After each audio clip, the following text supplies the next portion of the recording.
Méditation approfondie et enseignement biblique. Méditation profonde les portes que seul Dieu peut ouvrir. Dans Apocalypse 3, 7 à 8. Jésus dit, « Voici ce que dit le Saint, le véritable. Celui qui a la clé de David, celui qui ouvre et personne ne fermera. Qui ferme et personne n'ouvrira, je connais tes œuvres. Voici, j'ai mis devant toi une porte ouverte, que personne ne peut fermer. » Cette déclaration est extraordinaire. Jésus tient la clé de David, une clé symbolique qui représente l'autorité absolue sur toutes les portes du royaume. Il est seul à décider qui entre et qui sort. Et il a déjà mis une porte ouverte devant toi. Qu'est-ce que cela signifie concrètement? Cela signifie que les portes qui se sont fermées dans ta vie, les emplois refusés, les projets avortés, les relations qui n'ont pas abouti ne sont pas nécessairement des erreurs divines. Parfois, Dieu ferme des portes pour te protéger d'un chemin qui t'aurait détruit. Abraham a dû quitter Ur des Chaldées pour trouver la terre promise. S'il était resté, il aurait manqué son destin. Parfois, la porte fermée est la miséricorde de Dieu déguisée. Et la porte ouverte que Jésus a mise devant toi. Tu ne peux pas la rater si tu marches avec lui. Elle est là, elle t'attend. Elle a été préparée de toute éternité pour ce moment précis dans ton histoire.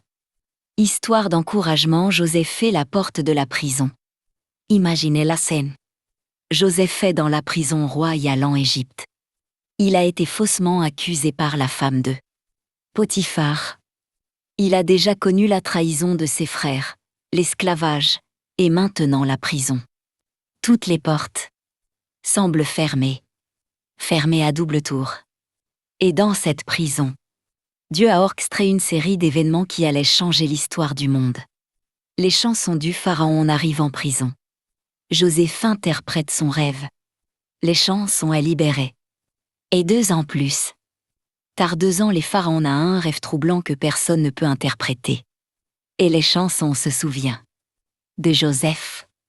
En une journée, Joseph passe de la prison au palais, de l'esclave au premier ministre. Et Dieu l'a dit lui-même, à travers la bouche de Joseph. Dans Genèse 45, 8, « Ce n'est pas vous qui m'avez envoyé ici. C'est Dieu. » Ce qui avait l'air d'un emprisonnement n'était en réalité une préparation.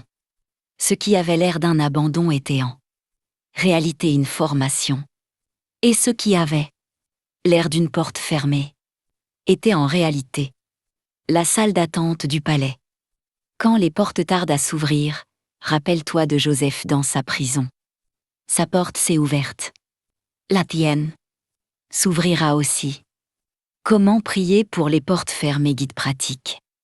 Il y a une manière de prier pour les portes fermées qui est plus efficace que simplement dire « Seigneur, ouvre mes portes ». Voici un guide pratique en 5 étapes. Premièrement, identifie la porte. Sois spécifique dans ta prière. Seigneur, je te présente le poste de Titra. Entreprise. Je te demande que si c'est dans ta volonté, ouvre cette porte. Et avec les mains, c'est-à-dire, fais ce qui est en ton pouvoir pour te préparer à recevoir ce que tu demandes.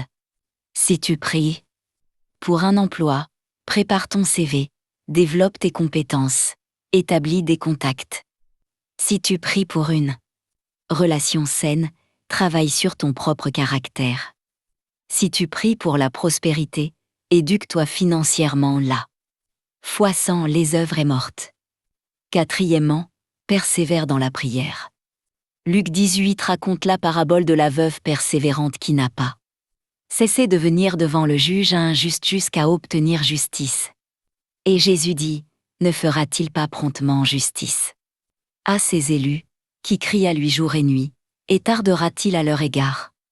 La persévérance dans la prière n'est pas une manière de convaincre un Dieu récalcitrant, c'est une démonstration de foi soutenue, qui aligne notre cœur avec sa volonté. Cinquièmement, loue d'avance. C'est la clé de la percée. Paul et Silas ont loué à minuit dans leur prison, et les portes se sont ouvertes. Avant de voir la porte ouverte, loue pour la porte ouverte. C'est une foi qui voit avec les yeux de l'esprit ce qui n'existe pas encore dans le monde physique. Déclaration finale. Seigneur Dieu, je termine cette prière avec une déclaration de foi. Je déclare que chaque porte que tu as décidé d'ouvrir dans ma vie s'ouvrira en son temps. Je ne force pas. Je ne manipule pas. Je ne mens pas pour avancer. Je marche dans l'intégrité et je fais confiance à ton timing. Je déclare que même si je ne vois pas encore les résultats, les réponses sont déjà en route. Comme Daniel qui a prié dont la réponse a été envoyée le premier jour de sa prière. Même si l'ange a mis 21 jours à arriver là. Réponse était déjà partie depuis le début.